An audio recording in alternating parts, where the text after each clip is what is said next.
Hey up everybody, I got to play the Spatial Ops beta, and although it wasn't exactly what I wanted, it wasn't that far off. So go ahead and hit them like and subscribe buttons, and let's find out what makes Spatial Ops special. So by now, if you're a follower of the channel, you probably know that I really like MR games, or mixed reality games.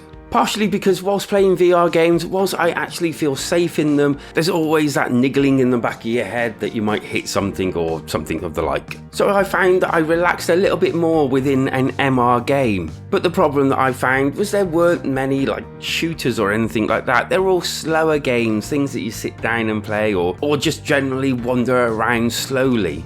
And as you can see, Spatial Ops is anything but a slow game, but it is one that you generally stand still to play, or at least that is true in the single player mode. Within the demo, I got to play one entire level which was called Lab Rats. Now these are starred depending on how well you do, shooting and the like. Within each level there are many different pickups, infinite ammo, I think more damage and things like that, including things like health pickups. Starting the game, you start with 2 guns, and that pretty well sees you through the whole of the level, although from what I can understand, you can gain extra weapons, grenades and things like that, and I've seen these and used these in the multiplayer section. Once you've sorted out your loadout, including health and I'm guessing grenades at a later point, you then get put into a briefing where you're explained your mission and generally what you're going to be doing, and then it's time to move out, although moving out is a stretch of the word as you're not actually moving anywhere. And that kind of brings us to what makes Spatial Ops special.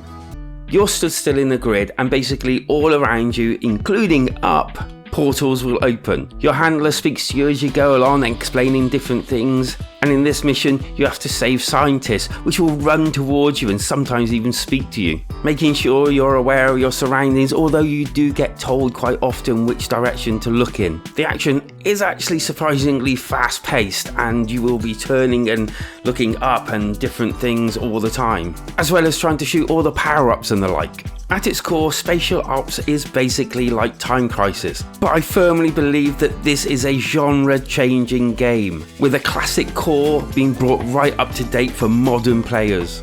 As for the multiplayer, unfortunately I didn't have anyone to play this with, but I did play around with the editor, which is actually quite decent. Firstly, you can use your own MetaQuest saved settings for your room, or use Spatial Ops' own setup. You're able to place objects, covers and weapons wherever you wish.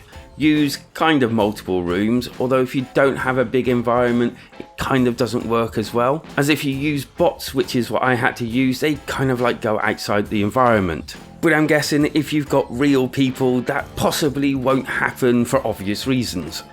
If I had any real complaints about Spatial Ops, I would say at this stage the aiming sometimes isn't great. In fact, it's kind of weird. At times it can be pinpoint accurate, like literally pinpoint accurate, and then other times it can miss a target over and over no matter how hard you tried to hit it. But this didn't happen all the time, and do bear in mind that I wasn't playing the finished build. Oh, and feel free to hit them like and subscribe buttons, especially if you're still with me. Graphically, Spatial Ops is kind of a mixed bag. In some scenes it looks so realistic you wouldn't believe, and in other scenes it kind of doesn't. But all in all, it is actually quite decent. The MR is quite spectacular, being in your own rooms and seeing all these portals open up with an actual world inside them that you can actually get close to is quite interesting. Having barriers come up that you can get behind and just basically avoid bullets is quite decent. And with, apart from the floor, every other direction covered, you're just basically looking everywhere and making sure that you're not being hit by bullets. It is, for want of a word, an incredible experience.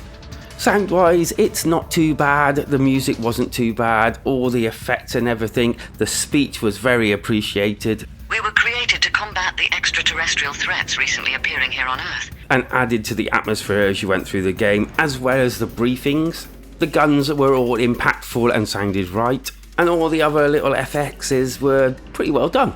So far, with our first impressions, they have done well to actually impress me. If I was rating this first impression, I'd probably give it a 8 out of 10, mainly because there is so much potential here. And I do look forward to what comes next.